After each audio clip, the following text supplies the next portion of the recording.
I was 6 years old the first time I heard the whispers. It started as a faint murmur beneath my bed, just as I was about to fall asleep. A soft, almost unintelligible voice, like a breath in the dark. I remember lying there, wide-eyed, my blanket pulled up to my chin, heart pounding so hard I thought it might burst. I told myself it was just the house settling, just my imagination playing tricks on me. But then one night, it said my name. Daniel. I bolted upright, my tiny body frozen in fear. The voice was light, playful, almost like a child, but stretched, wrong somehow, like someone pretending to be a kid but not quite getting it right. I held my breath, waiting, hoping I had imagined it. Daniel, complaisez-me.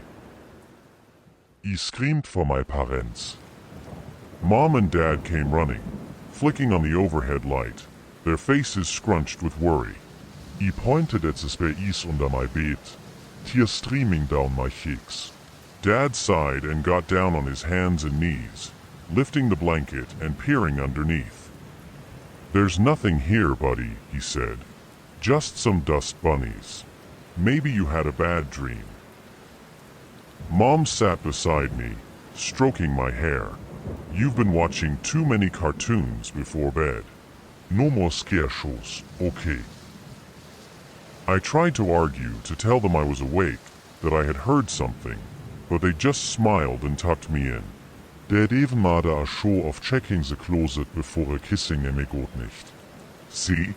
No monsters." But I knew what I heard.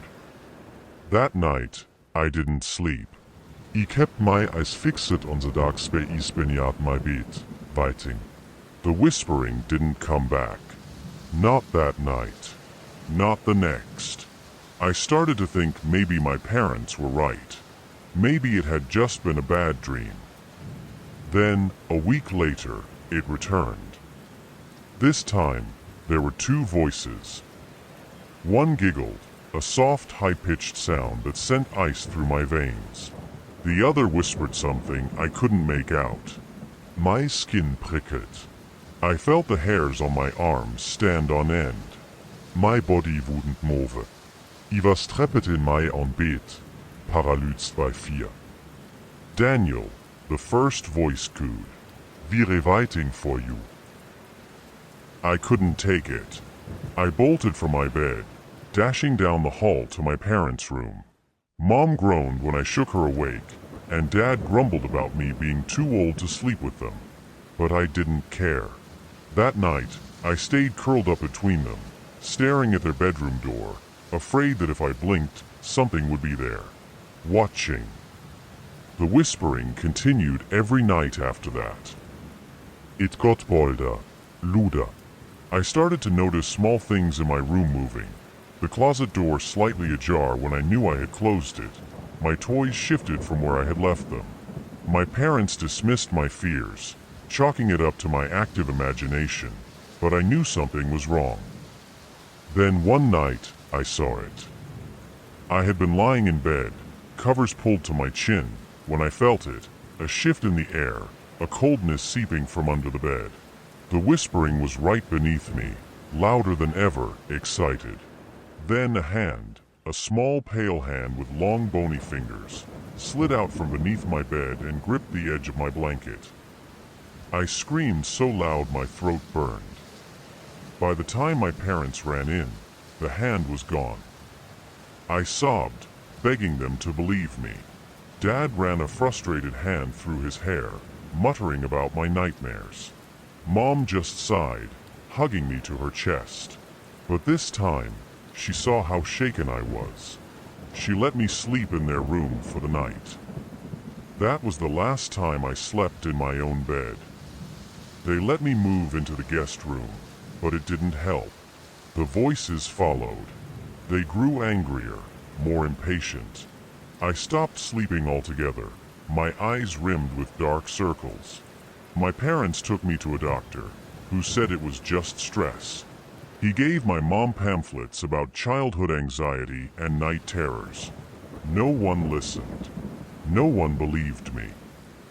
and 10 one night, everything shanget. I woke up to the feeling of something breathing against my face. My heart stopped. My entire body turned to ice as I opened my eyes and saw it. A face, pale, hollow, with black, sunken eyes. It grinned, jagged teeth stretching its lips into an unnatural smile. It wasn't under my bed anymore. It was in my bed. I tried to scream, but the thing's long, bony fingers pressed against my mouth. Es ha ha ha, it whispered. No more running. The blanket ripped away from me. Fingers curled around my ankle. I fought, kicked, thrashed. But it was too strong. I felt myself beim draget of the bed. Down towards the gaping blackness beneath it. The voices were laughing, shrill and gleeful. My nails clawed at the wooden floor, but there was nothing to hold on to. My screams died in my throat as I slipped into the dark. 10. The längste. The last thing I remember was the thing's face pressed close to mine, whispering, "I'm here now." And then I became the Whispers.